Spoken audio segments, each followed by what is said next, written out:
আসসালামু আলাইকুম। আসলে আজকে পর্যন্ত এখনো আসলে আমি জব পাইনি। তো অলরেডি এপ্লাই করে ফেলেছি হলো ৩৩৪ টা পজিশনে। সেখান থেকে অলরেডি ১৬৩ টা আসলে রিজেকশন পাইছি। তো আমি আমার জব খোঁজা শুরু করেছিলাম জানুয়ারির ২ তারিখে ২০২৩ সালের। আজকে হলো ফেব্রুয়ারির ২১ তারিখ।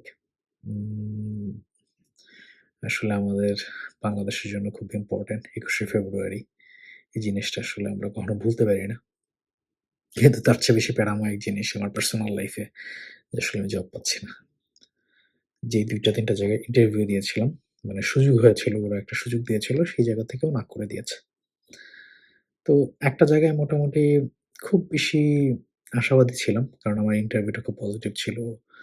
তারপর মানে ওদের চাহিদা অনুযায়ী বা ওদের যেই রিকোয়ারমেন্ট সেই জিনিসটা সবকিছুই ফুলফিল করেছে। সেখান থেকেও আসলে না করে দিয়েছে। honestly স্পিকিং মানে এখন পর্যন্ত ভালো কোনো কোম্পানিও একেবারে এক্সাক্ট বলতে পারি না। যেটা আসলে আছে, যেটাতে আসলে আশা করা যায়। উম পার্সোনালি যদি বলি তাহলে একেবারে খুব বেশি বিপর্যস্ত। কারণ জবটা আসলে খুব বেশি জরুরি হয়ে গেছে এবং আরেকটা জিনিস আসলে অনেকেরই জব হচ্ছে। ব্যাপারটা এরকম না যে জব হচ্ছে না। অনেকেরই জব হচ্ছে কিন্তু আসলে আমার হচ্ছে না। ইভেন একটা ন্যূনতম যে উম পাওয়া আ ইন্টারভিউ কল সেটাও আসলে পাচ্ছি না। বেশিরভাগ ক্ষেত্রেই একেবারেই না করে দিচ্ছে। অ্যা খুব রেকর্ডেবল জিনিস এমন হইছে যে এপ্লাই করছি তার ৩-৪ ঘন্টা পরে রিফিউজ লেটার পাঠায় দিছে। মোস্ট প্রবাবলি এটা আ অটোমেটিক রিফিউজ লেটার হইতে পারে। কারণ হলো মাঝে মাঝে কোম্পানির সিভি অথবা যেটা কভার লেটার সেইটা দিয়ে আসলে ও স্ক্যান করে দেখতে পারে যে আসলে এটাকে রাখা যাবে কি যাবে না। এমনও হইতে পারে।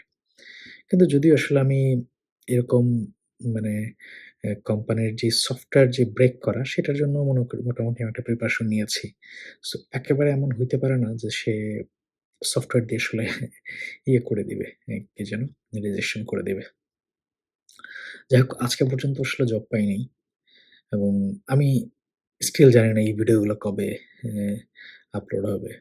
কারণ হলো এই ভিডিওগুলা আমি যদি কোনদিন জব পাই, তা ৬ মাস পর আপলোড হবে। That means it's a long period. আমি এখনো যেহেতু জব পাইনি এবং এখানে কোনো জব এন্টার করতে হলে ডেফিনিটলি মোটামুটি অ্যা ১-২ মাস মোটামুটি তার একটা প্রসেসিং টাইম থাকে।